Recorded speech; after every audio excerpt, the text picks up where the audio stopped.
Salam Indonesia, salam Nusantara dari Sabang sampai Merauke, dari Miangas sampai Pulau Rote. Mantaplah iman kita, mantaplah kasih kita, mantaplah pengharapan kita.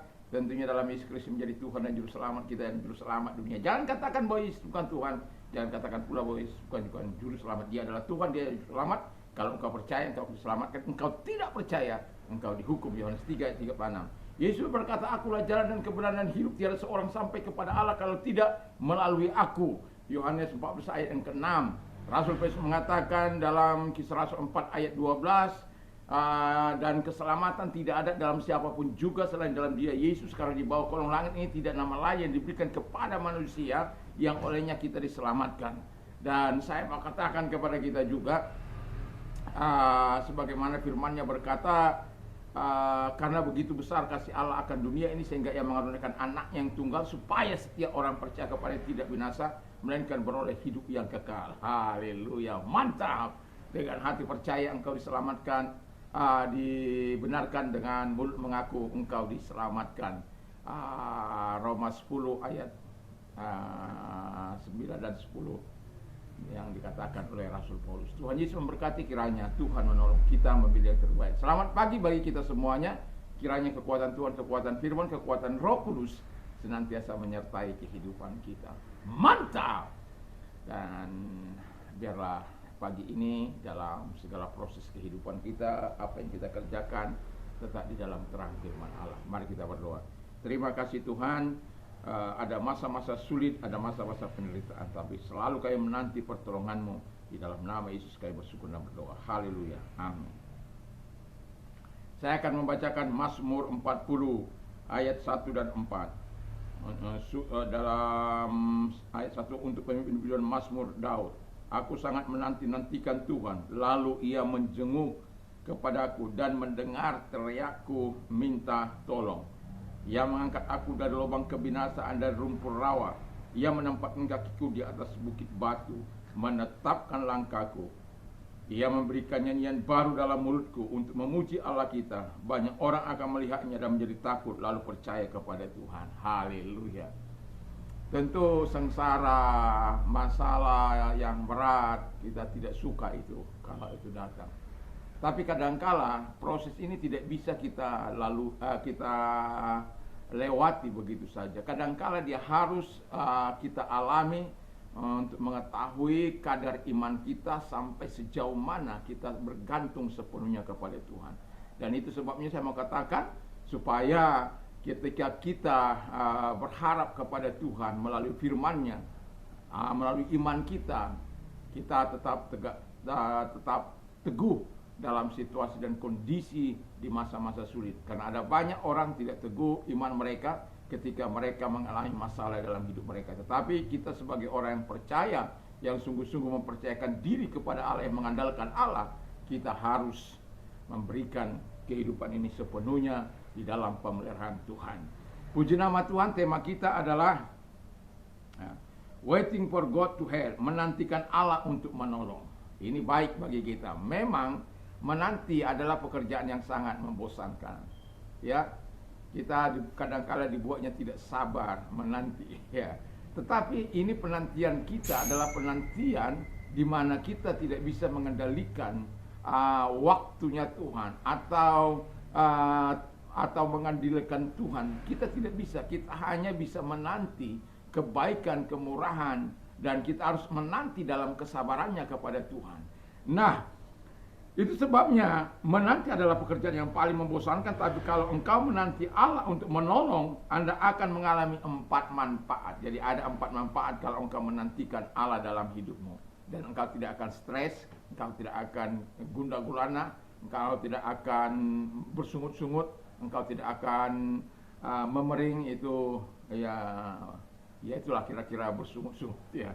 Nah, yang pertama, Alkitab katakan sebagaimana kita baca, kita tetap percaya walau dalam kesesakan dan penderitaan. Jadi, walaupun dalam keadaan susah, walaupun dalam keadaan menderita, walaupun dalam keadaan situasi yang sulit, dalam keadaan penderitaan, apapun, apalagi ditimbulkan masa zaman sekarang ini, di mana orang sangat sulit untuk bisa mendapatkan yang terbaik dalam hidupnya. Khususnya para penguasa-penguasa. Mungkin kalau pegawai negeri tidak ada masalah, mau ada resesi, mau ada apa, dia tidak akan mengalami kesulitan apa-apa karena sudah ada jaminan dari pemerintah untuk mereka.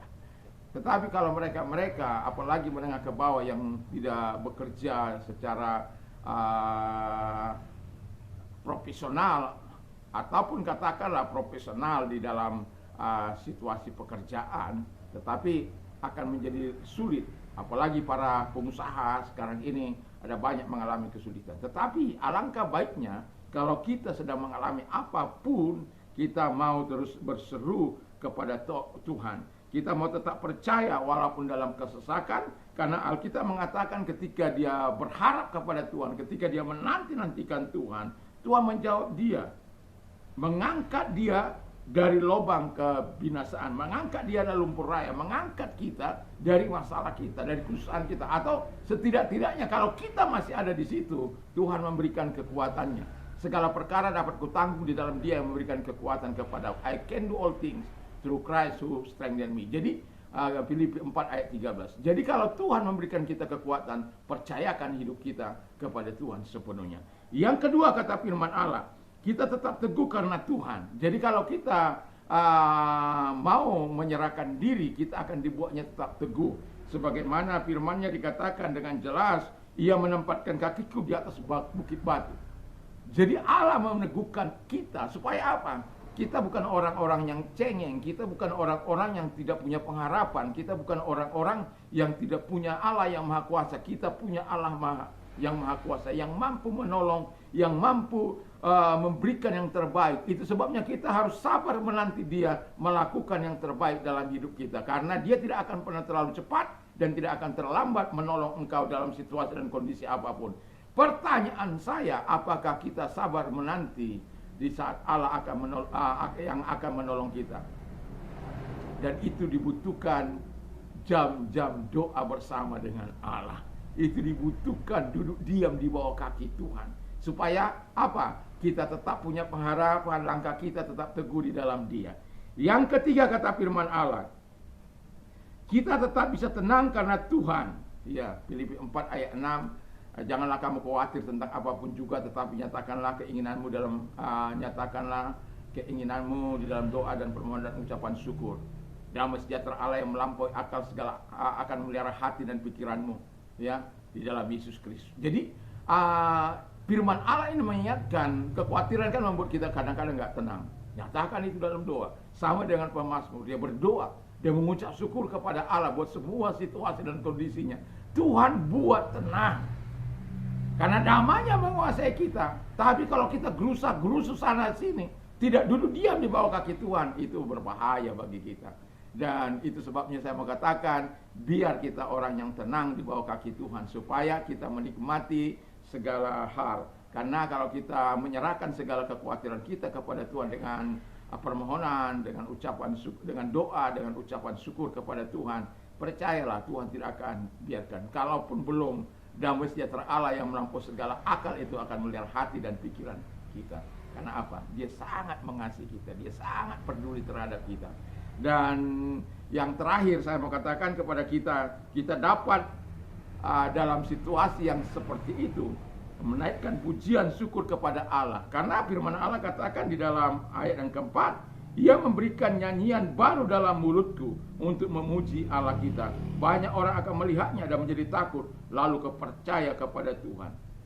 Ia memberikan, jadi yang memberikan pujian, nyanyian baru dalam hati kita yang tidak mungkin bisa kita alami. Saya seringkali kalau dalam keadaan yang seperti itu, ada sesuatu yang Tuhan berikan, yang kadang-kala di luar nalar kita. Artinya kita bisa membuat lagu. Karena Tuhan. Jadi kita tetap dapat menaikkan pujian syukur kepada Allah dalam situasi seperti yang mungkin sulit bagi kita, tetapi tidak sulit bagi Tuhan. Mungkin bahaya bagi kita, tapi tak bahaya bagi Tuhan. Mungkin kosong yang kita lihat, tapi Tuhan melihat ada sesuatu di dalamnya. Jadi berbeda sekali. Dan itulah sebabnya Tuhan, ketika engkau mau menanti-nantikan Tuhan, untuk pertolongan di masa kesesakanmu, di masa kesulitanmu, di masa penderitaanmu, percayalah, berikan pujian kepada Tuhan. Saya sering katakan 1000 pujian, 1000 ucapan terima kasih kepada Tuhan, 10 pujian kepada Tuhan. Mulut kita ini harus terus memuji Tuhan dalam situasi dan kondisi apapun, walaupun kadang harus meneteskan air mata ketika kita mengalami masa-masa sulit kita, walaupun ketika kita harus mengalami tangisan yang sangat pilu dan dalam. Ketika kita mengalami keadaan seperti itu, tidak ada jalan lain. Menantikan Tuhan, menantikan pertolongan Tuhan dalam saat seperti itu sangat dibutuhkan dalam hidup ini.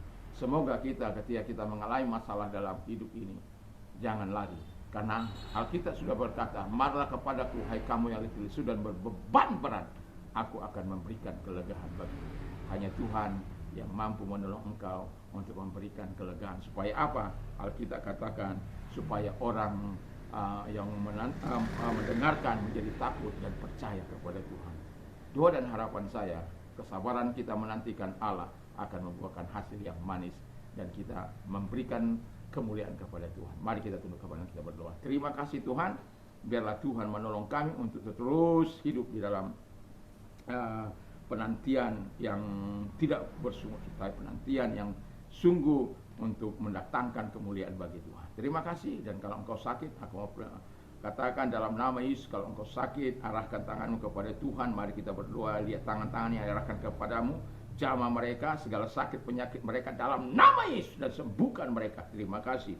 Dan bagi mereka juga yang mengalami masa-masa sulit, dan kalau engkau orangnya, arahkan tanganmu kepada Tuhan. Angkat kedua belah tanganmu, lihat tangan-tangan yang diangkat kepadamu Tuhan. Pertolonganmu kami percayai. Yakin kami engkau mau menolong mereka di dalam nama Yesus, sehingga kelegaan dari Tuhan mereka alami, kebaikan Tuhan, pertolongan Tuhan mereka alami. Di dalam nama Yesus Kristus kami bersyukur dan berdoa. Haleluya. Amin. Selamat pagi, selamat kita beraktivitas tentunya berserta dengan Tuhan dalam hidup ini. Mantap, mantap, mantap.